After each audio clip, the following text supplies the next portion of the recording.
Jerry Brown, the governor, ought to be arrested for aiding and abetting criminal illegal aliens. The first woman to run the CIA, it could be Gina Haspel. She's going to tell him what's going on without filtering it through some kind of a political lens, and we'd be shooting ourselves in the foot if she's not confirmed. President Trump hitting the road to St. Louis today to tout his tax cuts, and we'll hear from workers who received bonuses or perks from the tax reforms. I think Vice President Pence is right. I sincerely apologize for what I said.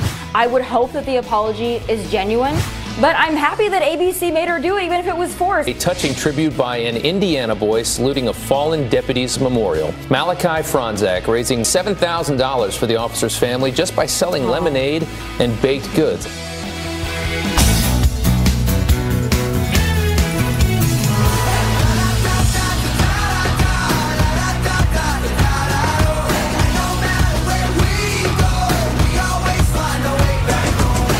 If we were to have a house band, I would like Andy Grammer to put it together. I'd hire him and then say, put some people together. Because he gets you going in the morning. He used to kind of be the house band at Forever 21 in Santa Monica. Really? Because he would, when he was a street performer, he was in front of that particular store for years. And then he became a big star, and he's actually been on this show about 5 times. I'm looking at the date. It's March 14th. The 17th is St. Patrick's Day. So we're going to have all the parades here this weekend? Yeah, well, it'll be on Saturday. Yeah. So you're going to have to come in on your own time. And then tomorrow, beware the Ides of March.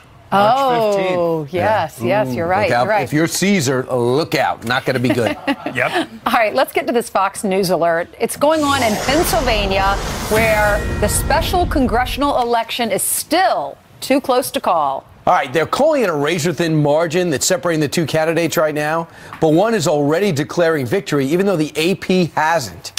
Eric Shawn is live in Pittsburgh with the very latest on a race that a lot of folks are watching. Good morning to you, Mr. Shawn.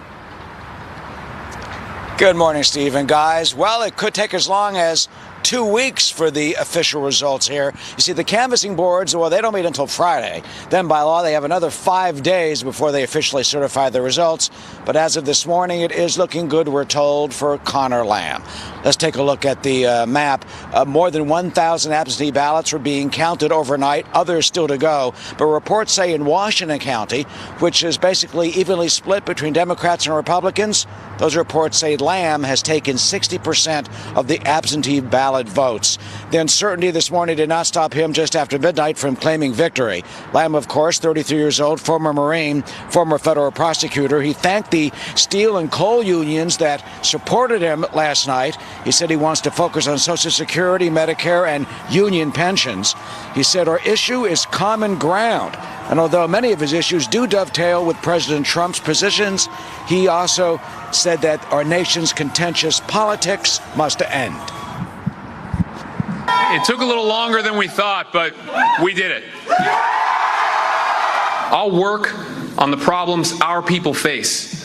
Secure their jobs and pensions, protect their family, and I will work with anyone to do that. Republican State Representative Rick Saccone, the Republican candidate. Last night, he told his supporters he's been through close elections before. This one is no exception. He will not give up, and they will continue. So as of now, here in Pittsburgh, the sun is just beginning to come up. And as Yogi Berra always said, it ain't over till it's over. And as of this hour, it ain't over. Back to you guys in New York. And Eric, that makes your job even more exciting. I mean, we thought the nighttime guys had the exciting call, but it's the morning guy with the exciting call. Didn't he also say, when you come to a fork in the road, take it? Right. That's right. Thanks so much, Eric. Yeah. All right, Eric, thank you very much. So Eric's just dying to say goodbye to us. He's like, I gave you my report. Like, Can I go home? Yes. Meanwhile, as because it's too close to call, we haven't called it yet, although Mr. Lamb has said that he's the big winner out there. Keep in mind, he will only be the congressman for that particular district until November, because that's when they're going to have another election, and that particular district is going to disappear for the most part. And as you look at how he won, he ran as a Republican. The Democrat ran as a Republican. Because this district is changing, they could actually run against each other if they both decide to run again in November, because their houses are in different districts now that it's or they could run for separate seats, and they're going to have to declare by May. So, hey, congratulations. For a month, enjoy the job, and then start running again. But it's going to be very interesting. If you're looking at clues to success, if you're a Democrat, so you got to say, I have to run from current leadership. You have to say, I have to not disagree with President Trump, because he was not taking on Trump on almost anything. He's obviously a Marine, so military background helps. He was pro the tax cut. He was pro tariff. He was pro ICE. So, I mean, this guy ran, and a prosecutor, so he ran very moderate. So for Democrats to be successful, do they have to run from Elizabeth Warren? This is an exception. Do they have to run from Bernie Sanders? I think they do. I think this is an exception, and Democrats are looking to him to say, what did he do? What did we do right here? He's young also. He's more moderate, like you said, and he has more of a Republican agenda than he does a Democratic agenda. So now you look at Nancy Pelosi, you look at Chuck Schumer, they need to start thinking they need to be out, because they're so extreme. I don't think they agree with you, though. I don't think that Chuck Schumer thinks he's got to change. I don't think Nancy Pelosi thinks she's got to change. No, I don't think they do. Those two don't. But the rest of the party might. Well, this particular guy said, if I'm elected, I will not vote for Nancy Pelosi to be the speaker. That is so not true. He will vote along party lines, guaranteed. Remember, Tim Ryan got a lot of votes. For the speaker. Running for speaker. Got it. Yeah. Meanwhile, between now and November, keep in mind, there are going to be a bunch of votes in the House of Representatives.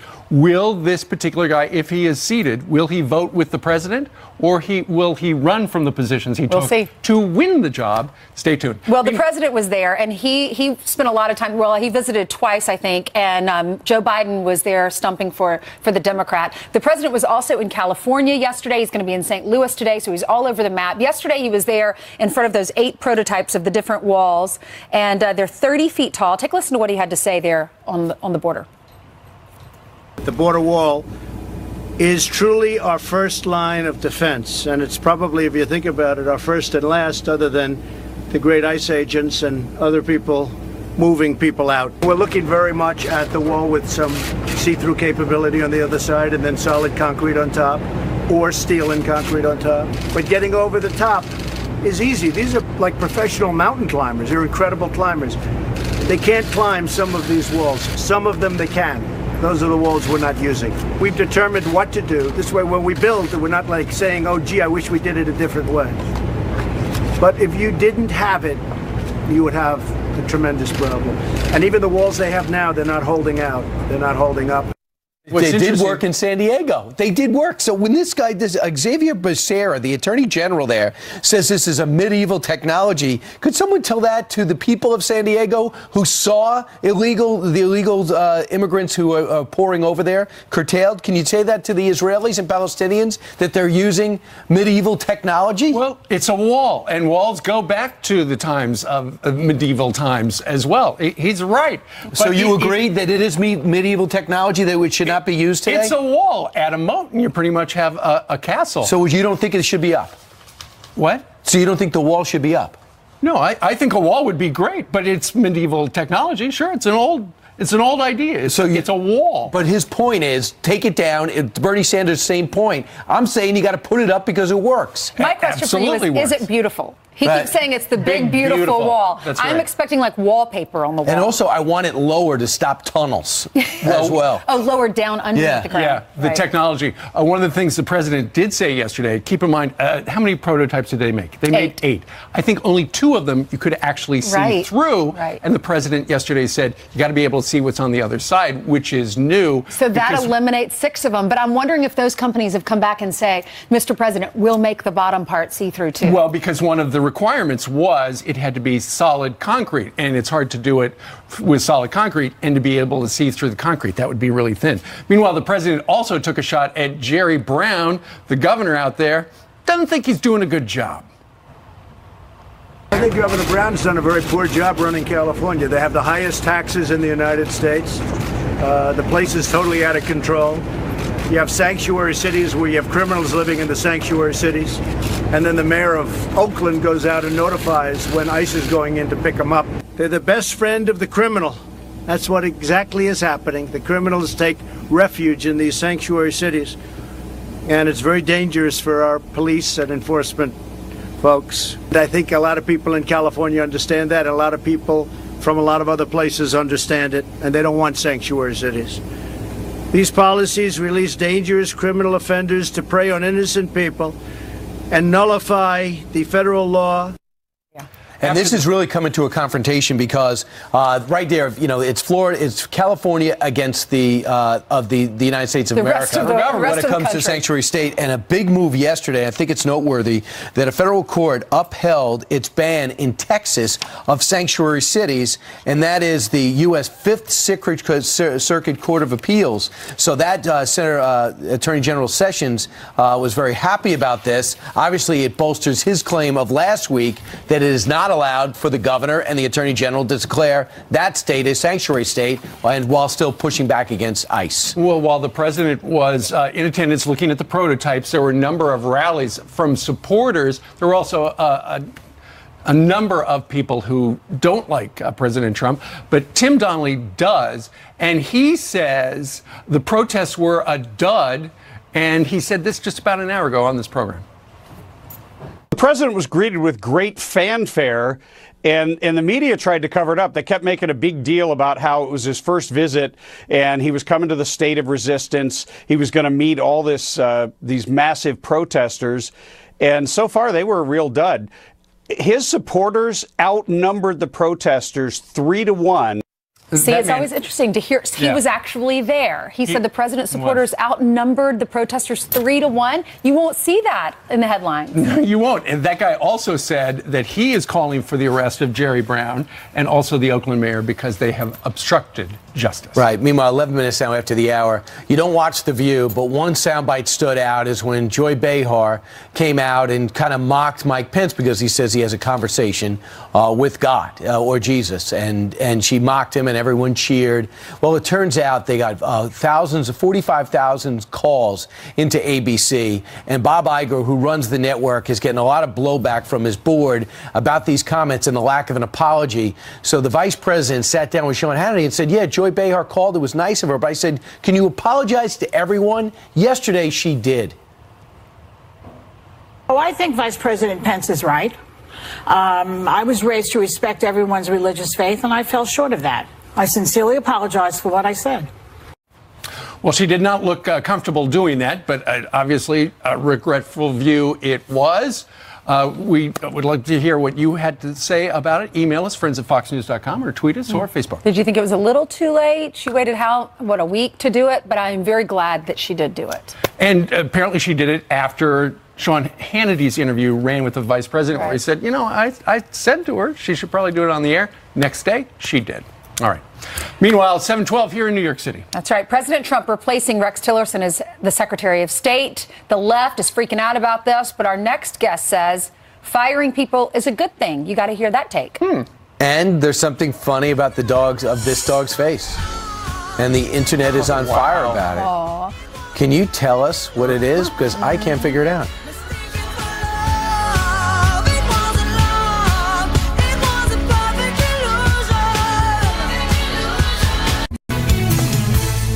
All right, President Trump ousting Secretary of State Rex Tillerson abruptly via tweet Tuesday morning, replacing him with CIA Director Mike Pompeo, saying he and Pompeo have a very similar thought process. But as some in the mainstream media freak out over the comings and goings of administration officials, our next guest argues firing people can sometimes be a good thing. Joining us right now is Robert Charles. He's a former Assistant Secretary of State for President George W. Bush. He joins us from our nation's capital. Good morning to you, Robert. Good morning. Okay, so Tillerson and Trump were not on the same page. This was ultimately going to happen. Yeah, I think so. Bottom line is that the president sees rough waters ahead, and he needs a seasoned pilot at the ship of state. And you've got North Korea with a great potential opening on the horizon there. You've got Russia testing him every day. China just has a leader that declared that he's got an indefinite tenure. And you've got Iran with a go, no-go decision on the nuclear accord in May. So, really the truth is Rex Tillerson was a steady hand for the first year, but he never learned to salute smartly and execute the president's decisions. And I think Ronald Reagan, frankly, probably would have shown him the door last July 20th when the secretary said that the president was a moron. At a certain point, you just have to act and be done with it. Yeah, Robert, the other thing is, I hear he did a terrible job at the State Department. He just stripped it, but he had no plan to build it up again. And he wasn't communicating with anybody underneath him. So whether he had the best people or the worst people around, it wasn't an effective model. Have you heard the same thing? I have, and the bottom line again is I worked for Colin Powell, who was a great Secretary of State, whatever else people think, and he created buy-in. He brought the Foreign Service officers together with the politicals, together with the civil servants, and you've got to do that. But you also can't be captured by the bureaucracy, and in many ways I think Tillerson maybe was a little more tentative. He'd been a number one in his world at Exxon, and it's hard to be a number 2 or 3 or 4 and then to manage. It's tricky. Well, Bobby, it's one thing to disagree with your boss behind closed doors, but he was very open in the fact that he and the president were not on the same page. You are absolutely right. You owe it to the president to give him your best opinions behind closed doors, and then when that is said and done and the president has made a decision, you salute smartly and you go execute that decision, which was problematic for him. Yeah. And word is, in the next one to go, it could be the VA secretary. He's got some problems and things that are popping up. Hey, great to get your perspective. Robert Charles, we'll see if this works out for the president. Yes, sir. All right, coming up straight ahead. The video? Terrifying. 3 armed men busting into a house, a mom and a young son inside at the time. And Hillary Clinton's election excuses just keep coming. This time, she's attacking Trump supporters, voters, again. His whole campaign, Make America Great Again, was looking backwards. Right, and it gets worse from there. Add that to the list. Will she ever take responsibility and stop insulting people? Look at this list. Wake the kids. We got some time.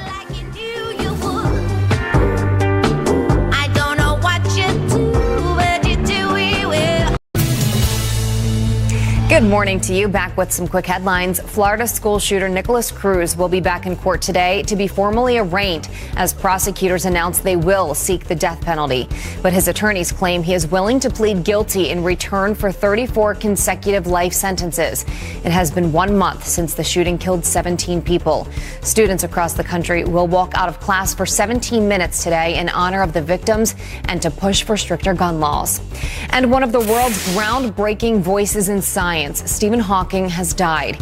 He was given just 2 years to live when he was diagnosed with ALS back in 1963 at the age of 21. He is known for his world-renowned research on the science behind black holes and the Big Bang Theory. His incredible life story made into a movie, The Theory of Everything, in 2014. Stephen Hawking was 76. Ainsley. Thank you, Jillian. So what happened during the 2016 election? Hillary Clinton is still trying to figure it out, and her list of excuses for losing keeps growing. This time, she again insults the millions of Americans who didn't vote for her. I won the places that are optimistic, diverse, dynamic, moving forward, and his whole campaign, Make America Great Again, was looking backwards. You know, you didn't like black people getting rights. You don't like women, getting jobs. You don't want to, see that Indian American succeeding more than you are. Whatever your problem is, I'm going to solve it. Hillary's laundry list of excuses for her 2016 election loss racking up to 42 and counting. So will she ever just accept responsibility? Look at that list right there. Here to debate is Director of Urban Engagement for Turning Point USA, Candace Owens, and Fox News contributor and 2008 Clinton campaign advisor, Jammu Green. Thank you, ladies, for being with us. Thank you for having us. You're welcome. Candace, I'll start with you. Did you find her comments offensive? I mean, she said that if you're a Republican, you're looking backwards. You don't like black people getting rights, and you don't like women getting jobs. I think we've moved past offense. It's just insufferable at this point. I don't know when she's going to go away. What this proves to us is that the Democrats do not have a platform to stand upon in 2020. It's going to be more or less the exact same, doubling and tripling down on the tactics of race baiting. And quite frankly, America is tired of it. It's time to move on and close this chapter entirely. Jammu, you were one of her campaign advisors. What would you advise her now? Well, first I have to address the leap of logic I just heard. Hillary Clinton answered some questions, and I think we have to look at that list and add one more, Ainsley, because it should probably be 43, and that additional number is Hillary Clinton herself. She should blame herself? Said that. No, she has said that. She has taken responsibility on numerous occasions. I think it is in the best interest of Democrats to look at everything that is on that list as we see the democratic norms that make America great coming under a full force attack. So it is a good thing for Democrats to analyze that, maybe more behind the scenes than in front of the camera. But Hillary Clinton has every single right to answer questions, to talk about her race. Trying to describe it as being bitter and angry, I find that to be really a little bit sickening. And what Hillary says is not what the Democratic Party says. Those two things are not necessarily connected, even though Republicans I find that to be really to be disingenuous for you to stand up there as a black American and defend the Democratic Party when we understand that over the last 60 years, they have completely decimated our communities. That is not an opinion. That is a matter of a ridiculous. fact. Single motherhood is up 71%. That is not a fact. That is 100% a fact that single motherhood is up 71% since the 1960s. We also see that in every major area, urban areas where you guys have a stronghold, our communities are decimated, okay? We have high crime rates. We have black people dying and killing one another. So I find your entire platform here to be completely disingenuous, okay? Donald Trump represents the very first opportunity for black Americans to jump off of this ideological slave ship that is the Democratic Party. And quite frankly, you should be ashamed that you're over here laughing at what our community is going through. I won't put up with that. That's ridiculous. I'm laughing at your lies. Those aren't lies. Those are facts. Facts are not lies, Jamu. Facts are not lies. 71% is the single motherhood rate. To go back to the discussion about Hillary Clinton, the fact that Donald Trump has actually tweeted about Hillary Clinton 91 times since he defeated her. 91 times. Now go back Ainsley. and count how many times she's spoken about Donald Trump since he defeated her. When Republicans say you just want her to go away, it's actually that's a joke. And, Jamu, and it's not just Republicans saying that. So, Jamu, I want to read you this. Patty Solis Doyle, she worked on the campaign as well. I'm sure Patty. You know her. So she's now saying Hillary Clinton, by making these comments in India, is putting Democrats in a tough position, that now Democrats have to distance themselves from her remarks and from her. Do you agree with that? I think Democrats are going to have to run extremely local races, exactly like we saw Conor Lamb run in Pennsylvania, why he is now currently on top. And it is not going to be about Hillary Clinton. It shouldn't be about Donald Trump. It is going to have to be very localized messages to those voters, and many of them that are Democrats who are coming out in higher, more enthusiastic numbers. So this is not going to be a national election if Democrats want to win in November. Candace, do you think it's time for Democrats to separate themselves from Hillary Clinton?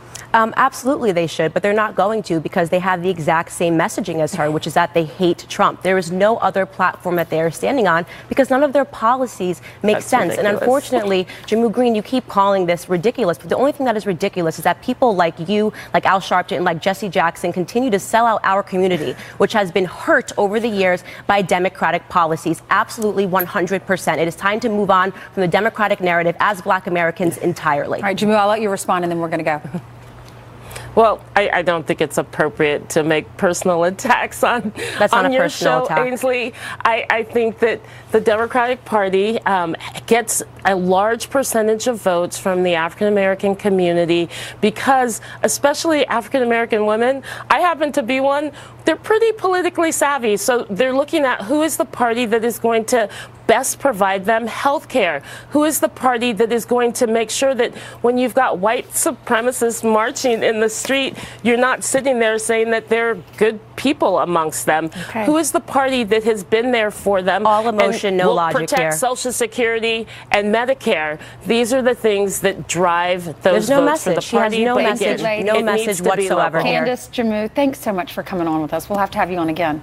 Great debate. Thank you. Thanks, Ainsley. You're welcome. The left is going crazy over a video of an illegal immigrant being arrested.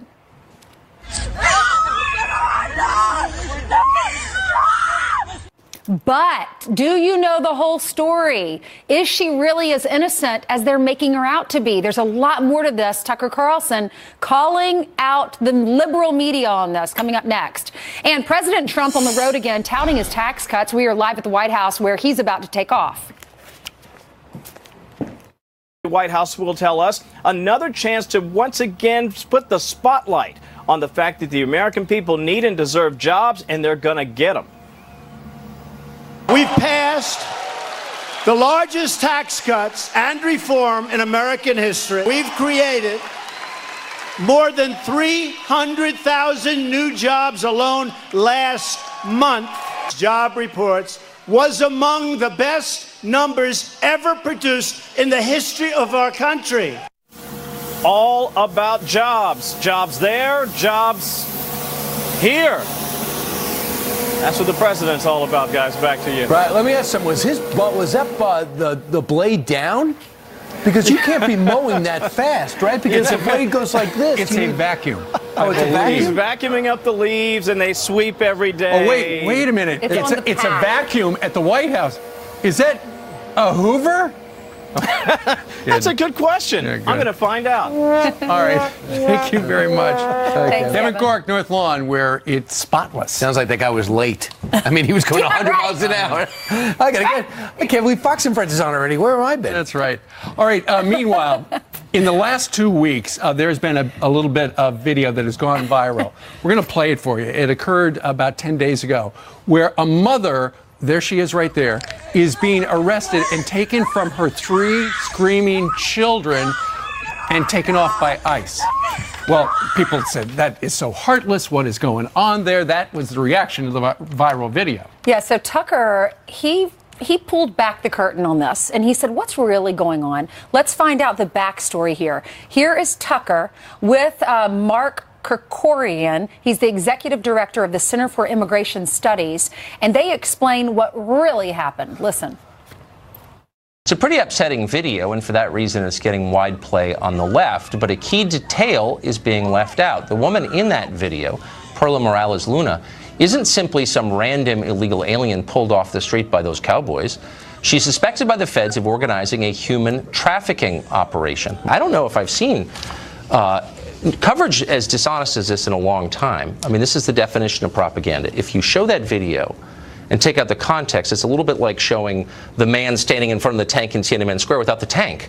It totally changes the meaning of the image, correct? This happened near the border, about 10 miles north of the border. There are illegal immigrants all over National City, California, where this happened. Right. The Border Patrol, if they wanted to randomly arrest illegal immigrants, which they don't waste their time with, they wouldn't have done this. They knew that this woman was involved in a smuggling ring, and they sought her out. They tried to get in touch with her before. She didn't respond. When they confronted her on the street, she tried to flee. She tried to get in another car and drive away. So that, and she's resisting arrest, as you can see here. So, the Border Patrol did its job here. Yes, it's an upsetting video because everybody's yelling and screaming, but, this woman put herself in this situation by working with these criminal smuggling rings. And they are just dying to show that ICE is the bad guys. Wherever you do, especially in California, ICE are the bad guys. They're in there raiding, breaking up families, getting innocent people who just want to have a better way of life, when 9 out of every 10 that they arrest are criminals like her.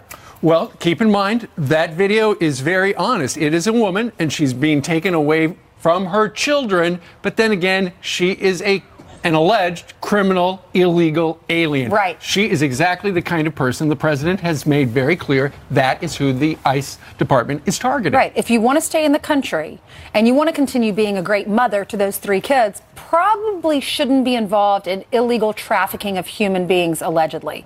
Yeah. Right. So now you know the behind the story. Better off getting a job where you have benefits and things like that, not breaking the And they tried to get in touch with her. She didn't respond, and then she tried to flee. Right. Here's a woman that never tried to flee. When we call her name, she comes.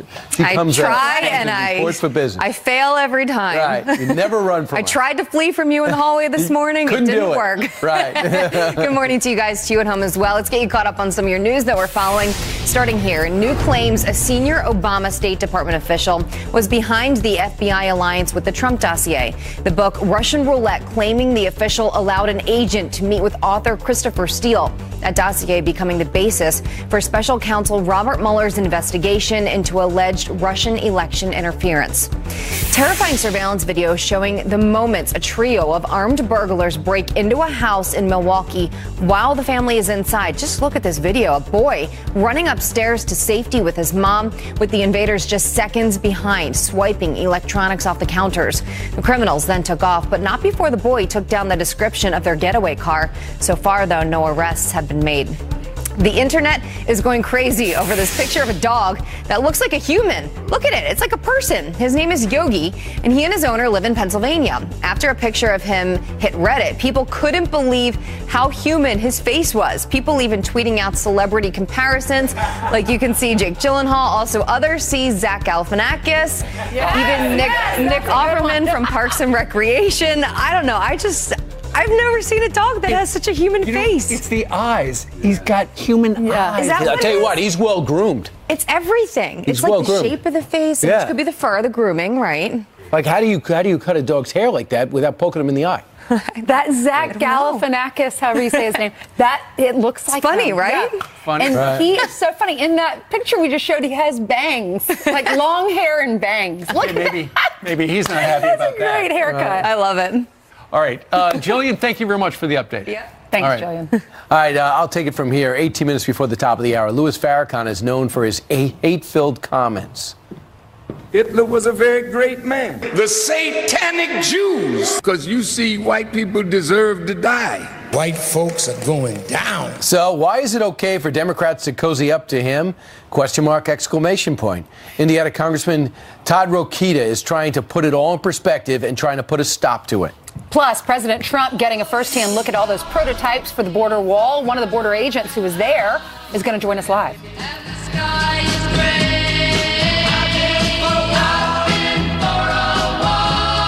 Nation of Islam leader Louis Farrakhan continuing his hate-filled racist rhetoric. Here the Jews don't like Farrakhan, so they call me Hitler. Well, that's a good name. Hitler was a very great man. Your country has been taken from you by the synagogue of Satan, the satanic Jews. Because you see, white people deserve to die. White folks are going down. Well, as several House Democrats are under fire for ties to Farrakhan, a Republican colleague is putting pressure on them to at least condemn the man who said that. Congressman Todd Rokita introduced a resolution doing just that yesterday, and the Indiana congressman joins us right now from our nation's capital. Congressman, good morning to you. Good morning. Hey, good morning, guys. Can you explain to us why these Democrats who are aligned with him or have met with him or whatever have not cut ties with him? Because if a Republican were to be aligned with somebody with that kind of rhetoric, they'd be in big trouble. Well, it's one of the reasons I introduced this resolution. This is going to be a test. I'm certain Republican colleagues are going to join in condemning this hate-filled speech and this hate-filled man. Will my Democratic colleagues? You know, that's not new language really in this resolution. There was a similar resolution in 1994 passed by a Democratic House. And so this should be a bipartisan issue. This is a test. This resolution is a test to see whether my Democratic colleagues, if they're under fire, if they feel any kind of remorse or pressure or want to right the ship at all, they should join this resolution. Now, Todd, were these Democrats, were they just seen next to him while he was talking, or how close are these ties?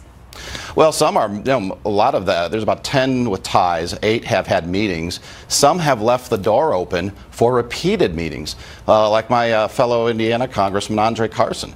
he has said he would be willing to meet with him again. And so this is an opportunity for him to correct the record, and for his allies like Senator Joe Donnelly. You know, they're on TV or on radio doing a commercial right now. I call on Joe Donnelly to denounce this kind of action and tell Andre Carson to get on this resolution. Well, but the President Obama, evidently, when he was Senator Obama, took a picture with Farrakhan. Yes. And that reportedly was buried for years now that he's out of office. It just goes to show the hypocrisy of the media elites. You know, we put this resolution out yesterday. It just got filed. You are the only news organization that has shown any interest in exposing what's happened here. The media elites and the Democrats have worked together to stop that picture you're talking about from surfacing for over a decade. That's how hypocritical they are. Why do you think that is? Well, you know, I don't know. You know, the Democrats are the media elite. They preach to us about tolerance and peace and this and that, and that's all fair enough. That's all right. But then, when they have a guy who calls Hitler a great man, who is by every definition an anti-Semite, and there's 8 Democrats who have ties with him, they are silent. It's absolutely ridiculous. It's why we have to defeat the media elite, defeat the political elite in this country, and that's why I support President Trump and everything he's doing. So what's the next step? Are we waiting to see their response? And if there's no response, isn't that saying something? Look, if Republicans and Democrats can't come together and denounce anti-Semitism and denounce this hate-filled man and his speech, I don't know where we go from there. But your viewers have got to call on your congressmen and women and get them on this resolution.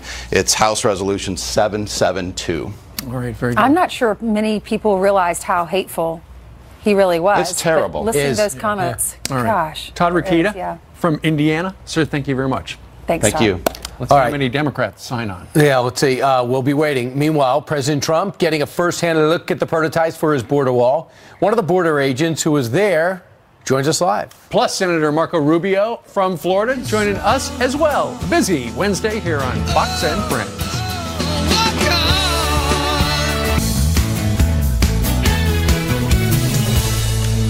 While President Trump visited California yesterday to see border wall prototypes, he stressed the importance of the wall and those who protect it. The border wall is truly our first line of defense. We must enforce our laws and protect our people. And I have to say, law enforcement, ICE, Border Patrol, all of the people that have been so good to me for so long, they're really doing a job. So what do the men and women who protect the border daily want in the wall? Here to weigh in, one of the Border Patrol agents who was in attendance with the president yesterday, the president of the San Diego chapter of the National Border Patrol Council, Terrence Shigg. Terrence, good morning to you. Thank you. Okay, good morning. Good morning to you. So you were there when the president was at the border. What did he say that you wanted to hear him say? I think for our guys, the important thing is the fact that he was there. He really didn't even have to say anything. But a lot of the points that he touched on as far as building the wall and building the infrastructure that we need to do our job safely and to protect the public, that's what our guys really enjoyed hearing. And the fact that he was actually there to see the environment that our guys work in every single day, that was a good thing. Yeah. You know, Terrence, there are a number of political leaders in Washington, D.C. who, actually in both parties, who don't want to build a wall. They could be listening right now. How would you appeal to them that the wall would make your job easier and your life safer? I would invite them to come down to San Diego because, first of all, we already have a wall. So when people assume that there isn't already a barrier there or some type of wall, that's incorrect. If they come down to San Diego, they'll see the benefits of it. You can look at the businesses, the homes that have sprouted up, the crime rate that's gone down.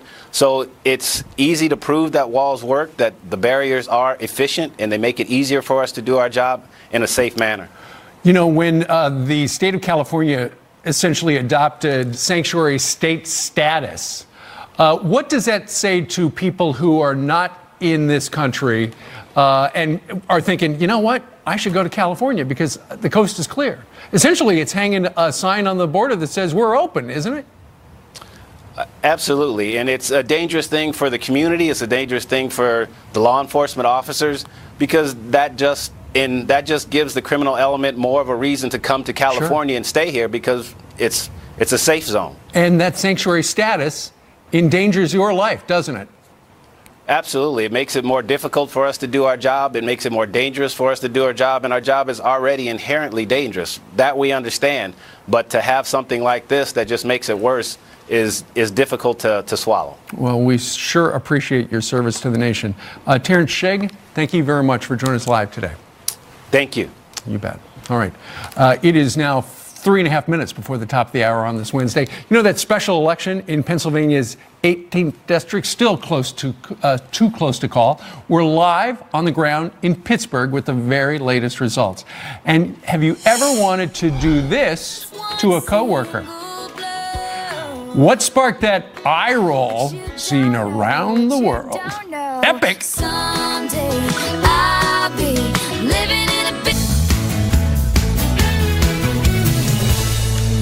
While President Trump visited California yesterday to see border wall prototypes, he stressed the importance of the wall and those who protect it. The border wall is truly our first line of defense. We must enforce our laws and protect our people. And I have to say, law enforcement, ICE, Border Patrol, all of the people that have been so good to me for so long, they're really doing a job. So what do the men and women who protect the border daily want in the wall? Here to weigh in, one of the Border Patrol agents who was in attendance with the president yesterday, the president of the San Diego chapter of the National Border Patrol Council, Terrence Shigg. Terrence, good morning to you. Thank you. Okay, good morning. Good morning to you. So you were there when the president was at the border. What did he say that you wanted to hear him say? I think for our guys, the important thing is the fact that he was there. He really didn't even have to say anything. But a lot of the points that he touched on as far as building the wall and building the infrastructure that we need to do our job safely and to protect the public, that's what our guys really enjoyed hearing. And the fact that he was actually there to see the environment that our guys work in every single day, that was a good thing. Yeah. You know, Terrence, there are a number of political leaders in Washington, D.C. who, actually in both parties, who don't want to build a wall. They could be listening right now. How would you appeal to them that the wall would make your job easier and your life safer? I would invite them to come down to San Diego because, first of all, we already have a wall. So when people assume that there isn't already a barrier there or some type of wall, that's incorrect. If they come down to San Diego, they'll see the benefits of it. You can look at the businesses, the homes that have sprouted up, the crime rate that's gone down. So it's easy to prove that walls work, that the barriers are efficient, and they make it easier for us to do our job in a safe manner. You know, when the state of California essentially adopted sanctuary state status, what does that say to people who are not in this country and are thinking, you know what? I should go to California because the coast is clear. Essentially, it's hanging a sign on the border that says we're open, isn't it? Absolutely. And it's a dangerous thing for the community. It's a dangerous thing for the law enforcement officers because that just gives the criminal element more of a reason to come to California and stay here because it's a safe zone. And that sanctuary status endangers your life, doesn't it? Absolutely. It makes it more difficult for us to do our job. It makes it more dangerous for us to do our job, and our job is already inherently dangerous. That we understand. But to have something like this that just makes it worse is difficult to swallow. Well, we sure appreciate your service to the nation. Terrence Shigg, thank you very much for joining us live today. Thank you. You bet. All right. It is now 3.5 minutes before the top of the hour on this Wednesday. You know that special election in Pennsylvania's 18th district, still too close to call. We're live on the ground in Pittsburgh with the very latest results. And have you ever wanted to do this to a coworker? What sparked that eye roll seen around the world? Epic!